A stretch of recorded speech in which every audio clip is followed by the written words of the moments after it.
Happy Halloween! Happy Halloween! Welcome to Mark Fisher Outdoors. Ooh. And it's a spooky, scary episode of Mark Fisher. That's about as spooky as we get, huh? Yep. Okay. But we are going to kind of do a scary fishing story episode in honor of Halloween. I love stories. Uh-huh. I don't like scary, but I love stories. We're going to do some scary. Ooh. So we got to start the show out the way we always do. Welcome to Mark Fisher Outdoors, everybody. I'm Mark Fisher. And I'm Megan Fuller. Holy!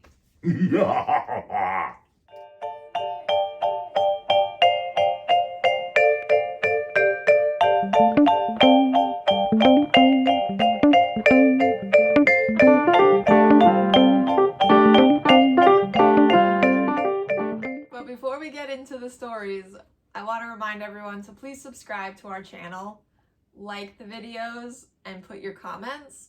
I get to then like the comments, and I enjoy that part. So, and share them. Share them with your friends, family, co-fishermen. That would be really helpful for us and really great. So, I think someone's dressed like a scary clown next to me. I don't want to look. What are you talking about? I was talking to you. You were just a clown. I think Halloween's getting to you.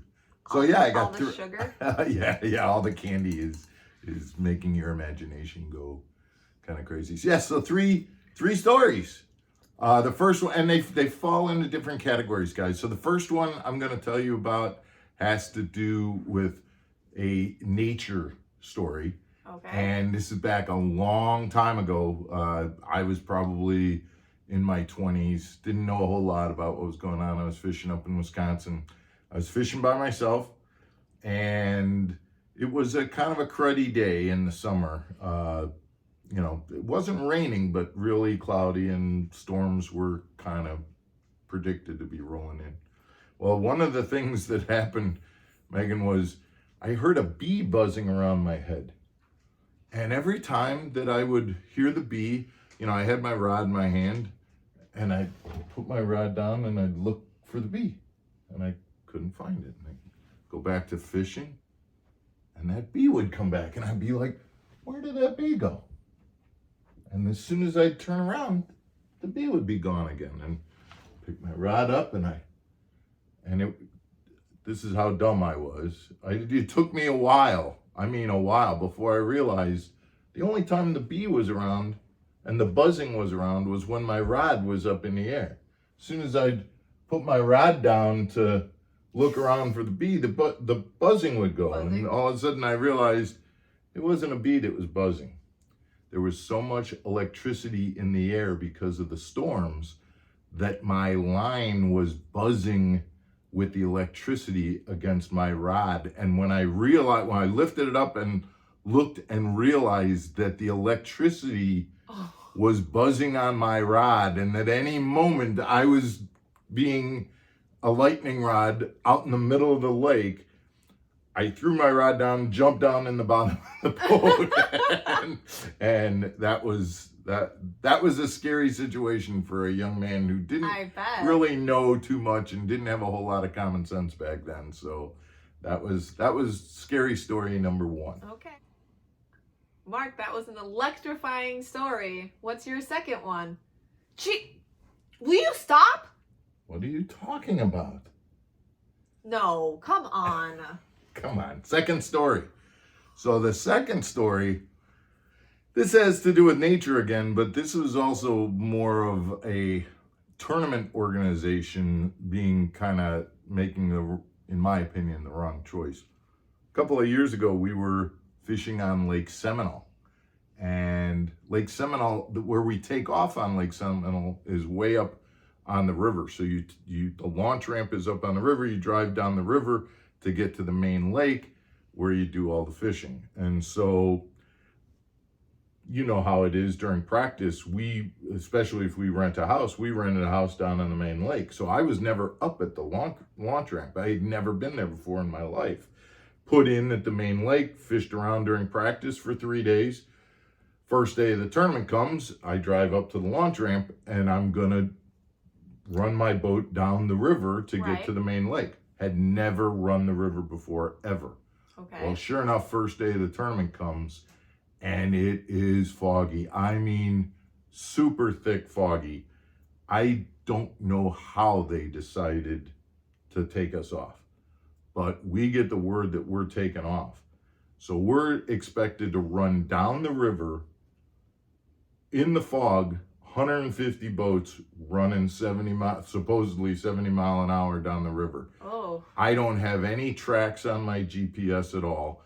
There's no way to see boat channel markers or, channel markers in the river because you can't see 2 boat lengths in front of you. Okay. So we're listening. I got a co-angler with me. We're listening and looking around for boats, trying to keep an eye on the boat in front of me and just kind of keeping pace with them, making sure that nobody's coming at us from the side and everything else.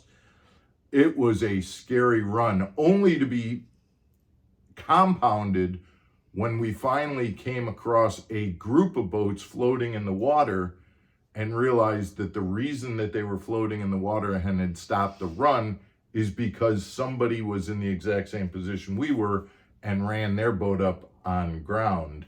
Ooh. On a bend in the river.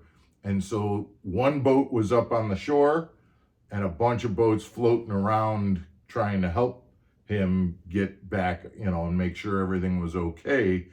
It was a scary, scary ride heading down that river at Lake Seminole. You're worried you're worried to ask me what the third I am story worried. was. I am. Oh, this is really a Halloween special. Right. So, story number 3. I don't even know if I dare to look. I'm on to you. I'm on to you. Wait. Where are you? What, do I have something on my chest? Yeah. Sure. Yeah. Yep. Okay, so the third story. Down in Florida, and if it's down in Florida, this has got to be a gator story. Oh, no. Yeah. So I have never been too afraid of gators. See them all the time. Not really a problem. I happen to be fishing near the shore, and there was a big gator, and it was up on the, it was sunning himself. This thing was a good 12 to 15 feet long gator. As I saw him, I thought, wow, that's a big one. Well, as I go by, he gets into the water. Okay, it happens. I would have just soon preferred that he stayed up sunning himself as I went by. But as I go by, he gets in the water. And sure enough, if he doesn't start to follow the boat, and he's about a boat length behind me, and I'm working the bank and throwing my bait, and he's staying about a boat length behind me. So I decide to kick up the trolling motor and go a little faster. And as I go a little faster, he goes a little faster and keeps a boat length behind me. I hate alligators. Well, this is now getting on my nerves, and I'm not really paying attention to what I'm doing. I'm paying more attention to the alligator. And so I kind of want this to be over. So I started to zigzag out a little deeper. He starts to go out a little deeper. I come in, he comes in, and I'm on full speed now with the trolling motor. Okay. Finally, he submerges, and I'm like, okay. I shook him. I go back to fishing, and I'm fishing, and I am looking back and making sure that he's not back there, and I don't see him at all. Well, I'm going to hand you this for a second. I'm on the front of my boat. I go to make a roll cast.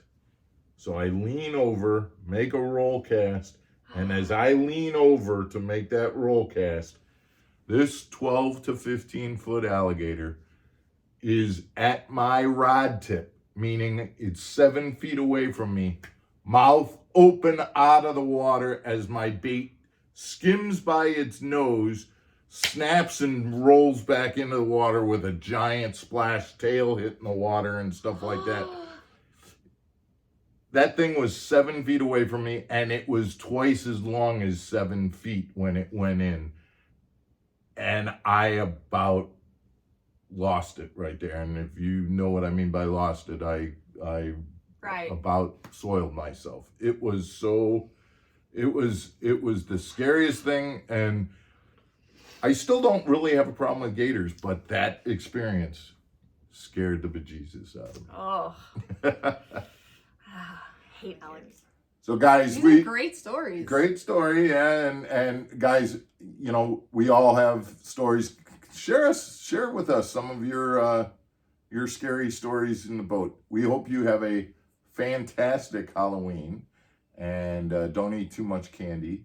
And we hope this was a nice treat for you on Halloween. Thanks for tuning in to Mark Fisher Outdoors. We'll see you again tomorrow. Boo.